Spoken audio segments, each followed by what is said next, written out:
The sound hits you first.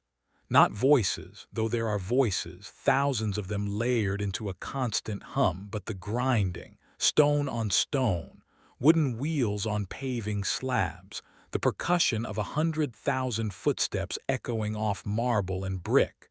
You're standing in the heart of something impossible, a machine made of people and stone that shouldn't work at this scale, but it does. And it has been working without pause for longer than most civilizations exist. You're in Rome. But not the Rome of postcards and ruined tour. You're in the version that actually functioned. The one where 1 million people woke up this morning and the city didn't collapse under its own weight. That number doesn't mean much until you try to picture it. 1 million people in a world where most cities held 5,000, where large meant 20,000 on a very good century.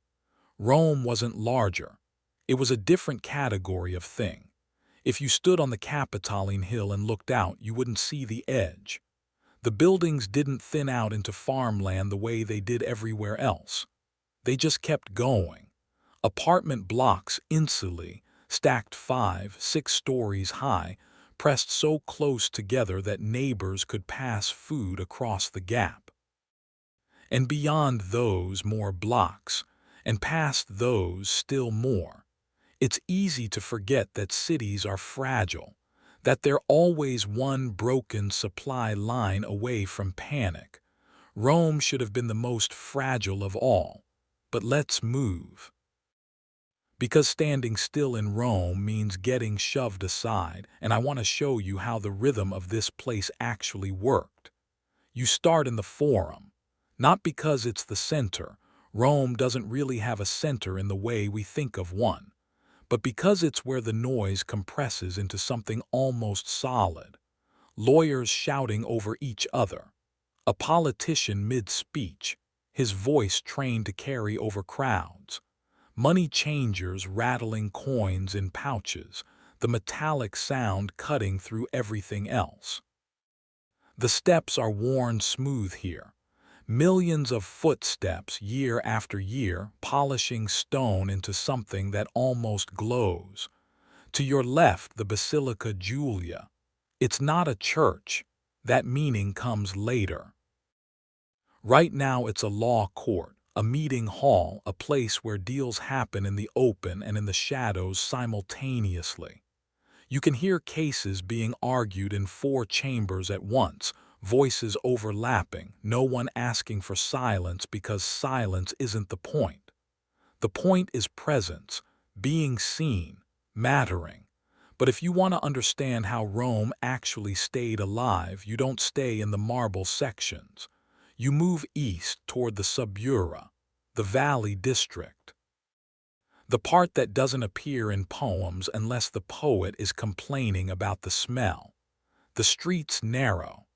The light thins out because the buildings lean inward, each floor jutting a little farther over the street than the one below. You can see laundry strung between windows. Hear the clatter of workshops on the ground floors. Bronze workers, leather cutters, carpenters all working in spaces barely wide enough to turn around. The street itself is maybe 12 feet across. When a wagon comes through, and they do, despite the daytime restrictions, everyone presses against the walls and you feel the heat of bodies compressed into too little space. 50,000 people live in this district alone. 50,000. In a neighborhood you could walk end to end in 20 minutes. What surprised me when I first tried to picture this wasn't the density. It was the presumption.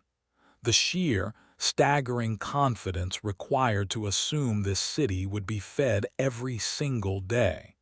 Because Rome didn't grow food. It barely even stored it long-term. Rome imported food from Egypt, from North Africa, from Sicily, in quantities that would have seemed insane to any other city. 400,000 tons of grain per year, enough to fill a modern cargo ship. except it arrived on hundreds of small vessels, crossing the Mediterranean month after month, an endless conveyor belt of wheat that could not stop, not even for a season, without catastrophe. You can follow that grain. It lands at Ostia, Rome's port, 16 miles downriver. From there it's barged up the Tiber or carted along the Via Ascensis, a road worn into a trench by the sheer volume of traffic. The wagons arrive at night. Wheeled vehicles are banned from the city center during the day, too much congestion, so if you're awake in the early hours you hear them. The groaning axles, the drivers cursing, the rhythm of hooves on stone. The grain ends up at the Porticus Aemilia, a warehouse near the river that runs for a third of a mile, just one structure. Inside, the air smells like dust and dry grass. Workers move in lines, hauling sacks, checking weights. There's no room for error here. If the grain spoils, if the supply chain stutters, people riot. They have before. They will again. But here's the thing, the grain is free, or close enough. Every month, about 200,000 Roman citizens, adult men specifically, receive a free ration. The annona, 45 pounds of wheat per person, enough to survive if you bake it into bread, if you stretch it with oil and vegetables. The state handles this, not out of kindness, out of necessity. Because a hungry city with this many people in it stops being a city very quickly. So you have this baseline, free grain.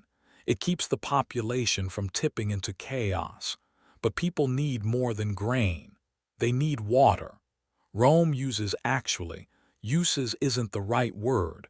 Rome consumes water at a rate that wouldn't be matched again until the 19th century. 300 gallons per person per day. Not because everyone's bathing constantly, though some are, because the water never stops flowing. The aqueducts, 11 of them by the height of the empire, don't have shut-off valves.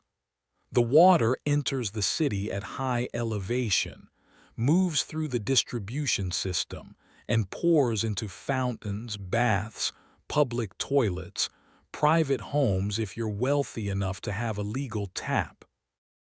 And then it drains into the sewers, carrying waste out toward the Tiber in a constant flow. Walk near the Aqua Claudia and you can hear it. A low rush, steady and endless like a river running through an artificial canyon. The channels are big enough to walk through in some sections.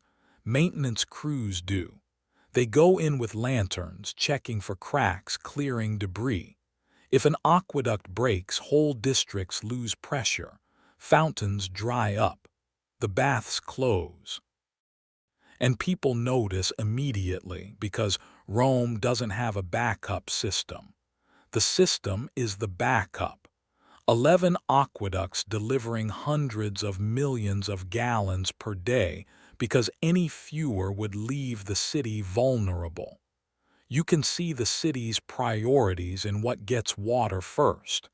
The imperial complexes. The major baths, Trajans, Caracalas, these massive public centers where thousands of people come every afternoon not just to wash but to socialize, to exercise, to conduct business in the hot rooms and cold plunges. The baths are free. Another tool of control. Another way to keep 1 million people from boiling over. And then the fountains. Hundreds of them, scattered across every district, constantly flowing. You're never more than a few minutes from water. It's background noise. The sound of a city that solved a problem most places never even attempted. And this is where the scale starts to distort reality. Rome is also filthy. The streets are narrow and slick with things you don't want to think about. People empty chamber pots out windows. Butchers dump offal into the gutters. The sewer system, the Cloaca Maxima, older than the Republic, handles the major flow, but it doesn't reach every block. Some areas just accumulate, and yet it works, somehow.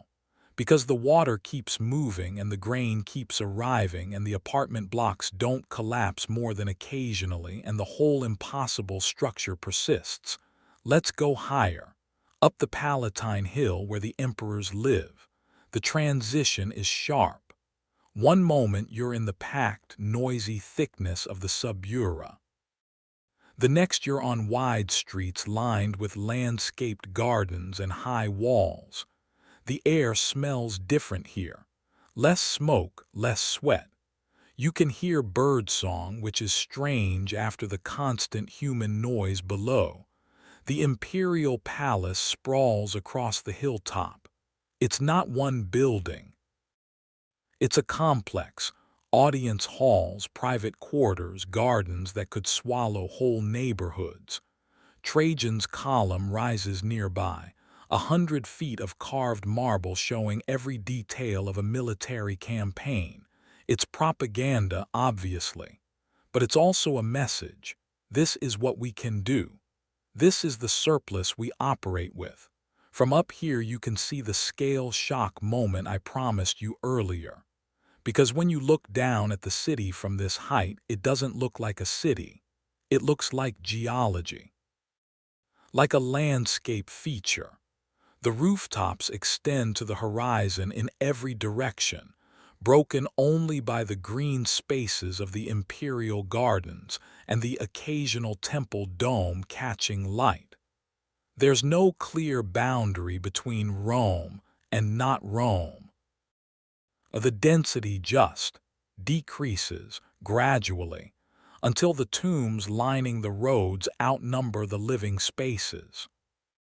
And this entire structure, the million people, the food imports, the water system, the political theater, the military enforcement, the 12-hour construction noise, the constant fires in the insulae, the street-level gambling, the senatorial debates, the gladiator fights, the bread lines, the marble renovations. All of it runs simultaneously, every day, without computers, without electricity, without any of the tools we consider essential for managing complexity. How? That's the question that still doesn't have a satisfying answer. We can describe the systems.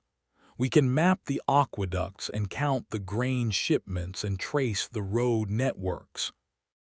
But the coordination, the fact that bakers knew to wake up at the right time and ship captains knew which ports to sail for, and construction crews knew which projects to prioritize, and none of it required a central planning committee or real-time communication, that remains a little bit mysterious. Rome ran on assumptions. The assumption that tomorrow would look like today. That ships would keep sailing. That provinces would keep sending grain. That the whole arrangement would hold because it had held before. And it did hold, for a very long time until it didn't, but we're not there yet. Right now, in this moment, the city is working. 1 million people are moving through their routines. The aqueducts are flowing. The grain warehouses are full enough. The forums are loud with argument. The baths are opening for the afternoon crowds. You're standing in the largest city that will exist for over 1,000 years. And somewhere in the Subura, someone is complaining about the rent.